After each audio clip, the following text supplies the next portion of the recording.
Doctor तुम्हाला विचारायचा होता प्रश्न की इथे भारतीय वंशाचे काही मायग्रंट्स एस्पेशली माझ्या ओळखीतले काही आलेले आहेत गेल्या काही वर्षात. अम, आणि 40शी 50मध्ये त्यांना हाय हेल्थ रिस्क डिटेक्ट झाली आणि काही एक्स्ट्रीम लेवलचे हेल्थ रिस्क अनुभवायला लागली त्यांना. तर याच्यामध्ये काही पॅटर्न आहे का की त्यांनी काही गोष्टींची काळजी घ्यायला पाहिजे का इथे तब्येतीच्या दृष्टीने?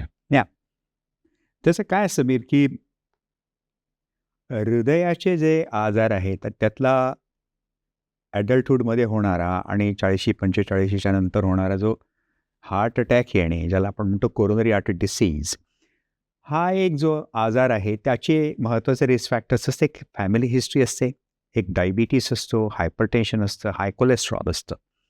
आणि साऊथ एशियन पॉप्युलेशनमध्ये जे मायग्रंट्स आहेत त्यांच्यामध्ये या गोष्टींचं प्रमाण जास्त आहे. यंग एजमध्ये हार्ट डिसीज होणे, डिटेक्ट होणे आणि डायबिटीसचं वाढतं प्रमाण, कारण जी आर्थिक परिस्थिती बदलते आहे भारतामध्ये सुद्धा, सुबत्ता निर्माण होते, त्याचा जीवनशैलीवरती, आहारावरती खूप मोठ्या प्रमाणावरती बदल दिसून येतो आणि डायबिटीसचं प्रमाण अतिशय वेगाने वाढत गेलेलं आहे. त्याच्यामुळे हे कोरोनरी आर्टरीच्या रिस्क फॅक्टर्सचं सगळं वाढतं प्रमाण लक्षात घेता यंग जनरेशनमध्ये हे खूप मोठ्या प्रमाणात दिसून येतं आणि त्याच्याबद्दल जर अवेअरनेस निर्माण झाला तर आपल्याला हे रिस्क फॅक्टर्स डिटेक्ट करणे आणि हृदयाच्या तपासण्या करून घेणे, जसं कोलेस्ट्रॉल, हाय ब्लड प्रेशर किंवा डायबिटीस, याची तपासणी 40च्या नंतर फार महत्त्वाची आहे. आणि स्ट्रेस टेस्ट करून घेणे, कोलेस्ट्रॉल चेक करणे, रेग्युलरली हाय असेल तर ते कंट्रोलमध्ये ठेवायला मेडिकेशन्स घेणे किंवा लाईफस्टाईलमध्ये, आहारामध्ये, व्यायामांमध्ये फरक करणे आणि स्ट्रेस मॅनेजमेंट करणे, हे फार महत्त्वाचं आहे.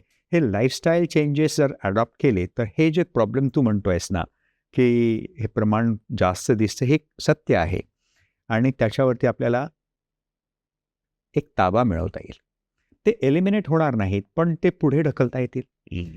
आणि माहिती हृदयाचा झटका येण्यापूर्वी, हृदयविकाराचा जर आपण आधीच काळजी घेतली तर ते टाळता येणं शक्य आहे. त्याच्यावरती इलाज करणं शक्य आहे आणि थोडे सायंटिफिकली त्याच्याकडे बघायला शिकायला पाहिजे. त्याच्याकडे दुर्लक्ष करायला नको.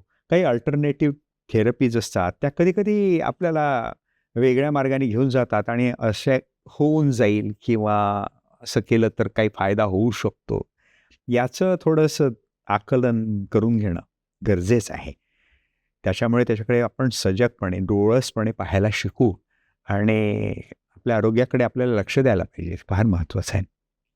आणि मित्रमंडळी, फ्रेंड सर्कलमध्ये किंवा कामाच्या ठिकाणी याच्यावरती फ्रीली बोलायला पाहिजे आणि त्याच्यामुळे मदत मिळायला सुकर होतं.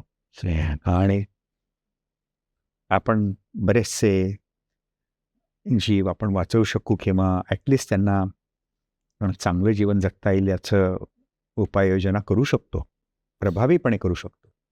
म्हणजे तुम्हाला तुमच्या फिजिकबद्दल पण अवेअर राहायला पाहिजे, तुमच्या तब्येतीबद्दल पण तुम्हाला माहिती असलं पाहिजे की काय आहे. करेक्ट. प्लस मानसिक आरोग्याच्या दृष्टीने पण तुम्हाला सामाजिक ॲक्टिव्हिटीजमध्ये तुम्हाला इन्व्हॉल्व व्हायला पाहिजे, पार्टिसिपेट करायला पाहिजे, जेणेकरून मित्रमंडळी, चर्चा आणि त्याच्यामध्ये ही सवयी आहे काही त्या, म्हणजे स्मोकिंग न करणे हे फार महत्त्वाचं आहे.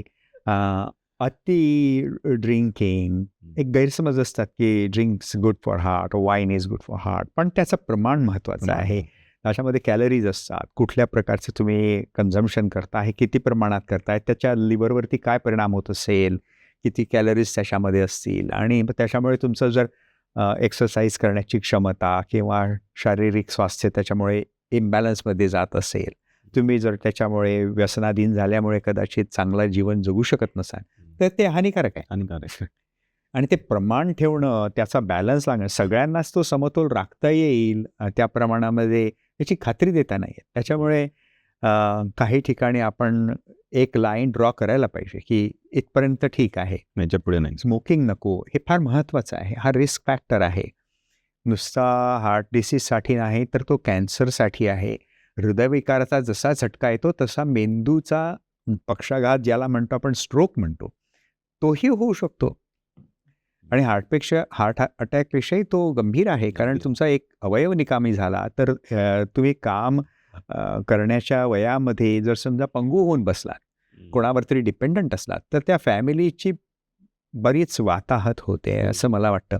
त्याच्यामुळे हा आजार फक्त एका व्यक्तीला छेडणारा नाही आहे, तो पूर्ण फॅमिलीच्या आरोग्यावरती परिणाम करणारा आजार आहे. म्हणून स्मोकिंग करायला नको, म्हणून कोलेस्ट्रॉल, डायबिटीज याच्याकडे एक डोळसपणे पाहायला पाहिजे. तो कंट्रोल करता येतो. औषधी बंद करून टाकायची आणि अमुक घेतल्यानेच होऊन जातं असे गैरसमज पण नको. त्याच्याबद्दल फार डोळसपणे त्याच्याकडे बघण्याची गरज आहे असं मला वाटतं. खूप अपसमज असतात डायबिटीसच्या मॅनेजमेंटबद्दल. कोणाची तरी डायबिटीस मेडिसिन बंद होऊन गेलेत किंवा बंद करून टाकलेत. रिव्हर्स असं नसतं. हो, डायबिटीस क्युअर होत नाही. तो डायबिटीस झालेला असला की त्याला मार्गावर ठेवणे हे महत्त्वाची गोष्ट आहे. त्याच्या दशकं डायबिटीस असताना देखील चांगली जगता येतात. हो. पूर्ण सगळी अवयवांकडे निकामी न होऊ देता त्यांची निगा राखली तर डायबिटीस सोबत आनंदाने जगता येतं. हो. तुम्हाला काही गोष्टी नियमित कराव्या लागतात, पण सगळ्या गोष्टींचा आनंद घेता येतो. आनंद घेत आहे. असा असाध्य आजार नाही आहे आज तो. त्याच्याकडे फक्त तुम्ही अवेअर पाहिजे की काय करायला पाहिजे, Correct. काय नाही. करेक्ट आणि ऍक्सेप्टन्स पाहिजे तुम्हाला. करेक्ट. लोक बरेचदा ऍक्सेप्ट करत नाहीत की मला काही नाही होत. गोळी लागली, गोळी घ्यावी लागली अरे म्हणजे बापरे, पराभव गोळी लागली समजतात. का? हा. मग घे अजून एक श्रीखंडाची वाटी, आज 2 गोळ्या घे त्याच्या एकाच्या ऐवजी. असेही आग्रह होतात. करेक्ट आहे. ही मानसिकता कुठेतरी थोडीशी बदलावी लागेल आणि त्याच्यामुळे ते काही मशीन नाहीये की Correct. And that's- की एक व्हायरस घुसला मग अँटीव्हायरसची आपण डाउनलोड केलं आणि मग ते काढून टाकला तो व्हायरस. असं नाही होत. नाही, इट्स नॉट अ मशीन. गणित नाही आहे.